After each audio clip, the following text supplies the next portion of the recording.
Good morning दोस्तों, मैं माही आप सबका एजुकेशन कैम्प में स्वागत करता हूं। आज हम पढ़ेंगे विश्व के बारे में, इम्पोर्टेंट विश्व के बारे में जो क्वेश्चन हम लोग जानते हैं। इसे शुरू करने से पहले एक बात कहना चाहूँगा दोस्तों, सबसे पहले उठकर अपने लिए एक टारगेट फिक्स करिए। जो टारगेट को अचीव करने के लिए पूरा दिन लगाइएगा। आप ज़रूरी नहीं है बड़ा टारगेट फिक्स करें, छोटा टारगेट फिक्स करें। और इन छोटे छोटे कामों से ना एक दिन आपकी लाइफ ऑटोमेटिकली सक्सेसफुल हो जाएगी। करके देखिएगा। शुरू करते हैं। विश्व की सबसे गहरी खाई मैरियाना गर्त किसे माना जाता है, किस महासागर में है? तो आपका प्रशांत महासागर। क्या है? प्रशांत महासागर। यह दुनिया की सबसे गहरी समुद्री खाई है। फिर से रिपीट करेंगे इस क्वेश्चन को। विश्व की सबसे गहरी खाई मैरियाना गर्त किस महासागर में है या किस महासागर में पड़ती है? प्रशांत महासागर।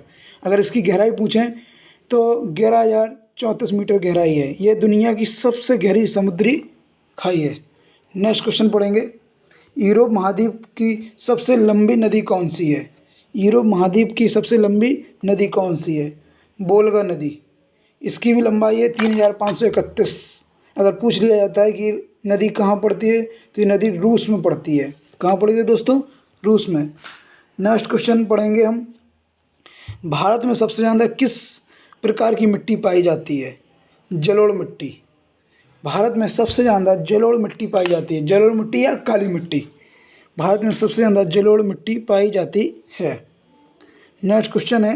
हिमालय से निकलने वाली नदियाँ अपने साथ लाए गए अवसाद या कंकड़ पत्थर से जलोढ़ मिट्टी बनाती हैं। इसी के लिए आपका ये टारगेट जो था, जो ऊपर बताएगा, जलोढ़ मिट्टी। जलोढ़ मिट्टी का प्रॉफिट क्या क्या है, कहाँ से आती है? जो हिमालय से निकलने वाली नदियाँ हैं ना, अपने साथ लाए हुए अवसाद कंकड़ हैं, पत्थर हैं, ये जो लाती है ना, उससे जलोढ़ मिट्टी बनती है। भारत के कुल क्षेत्रफल का लगभग 43.4% 43.4% में जलोढ़ मिट्टी पाई जाती है। दोस्तों, ये इंपॉर्टेंट क्वेश्चन बन जाता है कि भारत के कितने भाग में जलोढ़ मिट्टी पाई जाती है? 43.4% भाग में जलोढ़ मिट्टी पाई जाती है। अगला क्वेश्चन है। भारत में अंग्रेजों ने वांडीवास के युद्ध में किसे हराया था? फ्रांसीसियों को। किसे हराया था? फ्रांसीसियों को। कब हराया था? 22 जनवरी 1760, मतलब 1760 में। फ्रांसीसियों ने 22 जनवरी 1760 को भारत में अंग्रेज़ों को वांडीवास के युद्ध में हराया था। अगला क्वेश्चन है। सल्तनत काल के किस सुल्तान ने अपनी राजधानी दिल्ली से स्थानांतरित कर देवगिरी को बनाया था? सल्तनत काल के किस सुल्तान ने अपनी राजधानी दिल्ली को स्थानांतरित कर देवगिरी को बनाया था? मोहम्मद बिन तुगलक। मोहम्मद बिन तुगलक 1329 ईस्वी। अब कहाँ पे पड़ता है? अब दौलताबाद में पड़ता है। दौलताबाद मतलब महाराष्ट्र। भारतीय संविधान के किस अनुच्छेद को संविधान की आत्मा कहा जाता है? दोस्तों, ये मोस्ट इंपोर्टेंट क्वेश्चन है।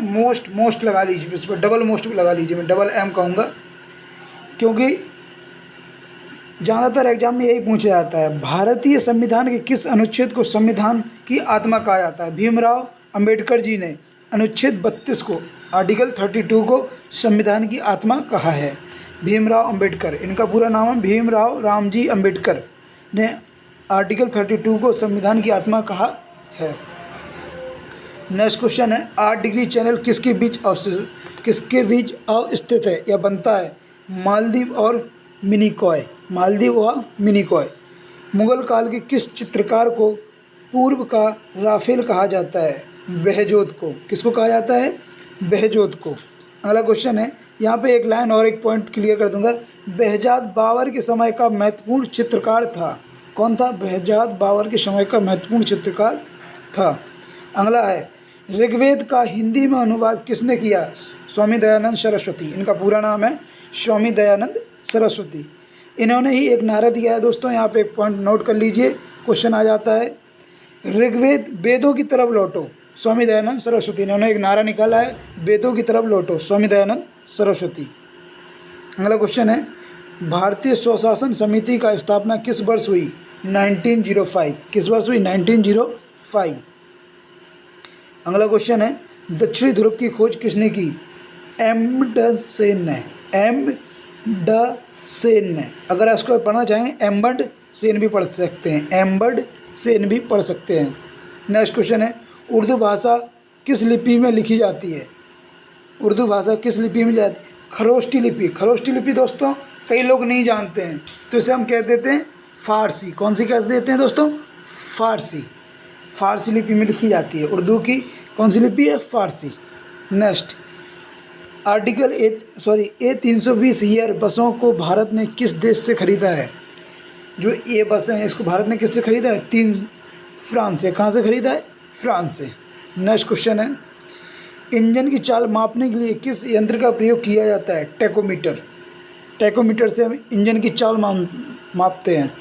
नेक्स्ट क्वेश्चन है, महत्वपूर्ण तथ्य देख लीजिए कौन कौन से हैं। 8 डिग्री चैनल मिनिकॉय को मालदीव से अलग करता है। इसको रिवाइज करने के लिए आपके लिए बनाया गया है। 8 डिग्री चैनल मिनिकॉय को मालदीव से अलग करता है।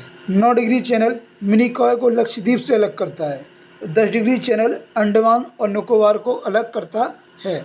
दोस्तों अगर वीडियो पसंद आया तो प्लीज़ लाइक करिए, सब्सक्राइब करिए और अपने दोस्तों के साथ शेयर करिए। इस चैनल से आपको कुछ ना कुछ ज़रूर मदद मिलेगी। Thank you.